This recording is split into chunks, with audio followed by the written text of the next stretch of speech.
Ginisa ng mga senador ang Philippine Coast Guard kaugnay sa mga Chinese national na nakapasok sa kanilang hanay. Naungkat ang issue sa gitna ng pagdinig ng Senado kaugnay sa pang-eespiya sa bansa. At live mula sa Senado, nasa frontline ng balitang yan, si Mean Los Baños. Mean, ano daw ang paliwanag ng Coast Guard? Ruth, paliwanag ng Philippine Coast Guard, 2018 pa nagsimulang magpamiyembro ang ilang foreign nationals sa PCGA dahil hindi nga raw ganon kahigpit ang mga pulisiyang ipinatutupad noong mga panahong iyon. At kanina nga, nagsagawa ng pagdinig ang Senado para ma-update yung Commonwealth Act 616 o yung Anti-Espionage Law.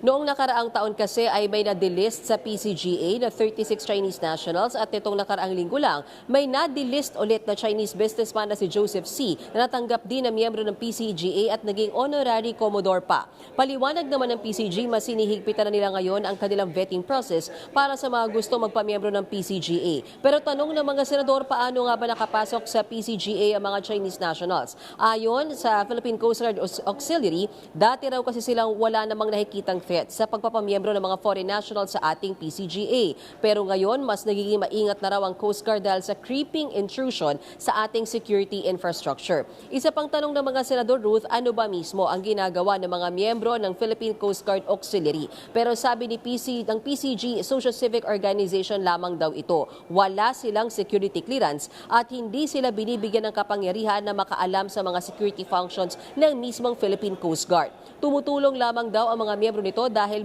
sila ay mga boat owners at kailangan ng kanilang mga boat o barko kapag may search and rescue operations. Samantala, Ruth, ibinunyag naman ng NBI na 19 na individual na ang naaresto dahil sa hinihinalang espionage activities.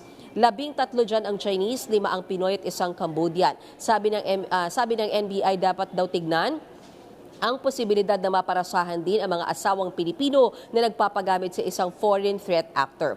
Para naman kay Senator Ping Lacson, hindi dapat tumigil ang NBI sa pag-aresto kundi dapat mas palalimin pa ang investigasyon para tuluyang mabuwag ang mga espionage network sa bansa.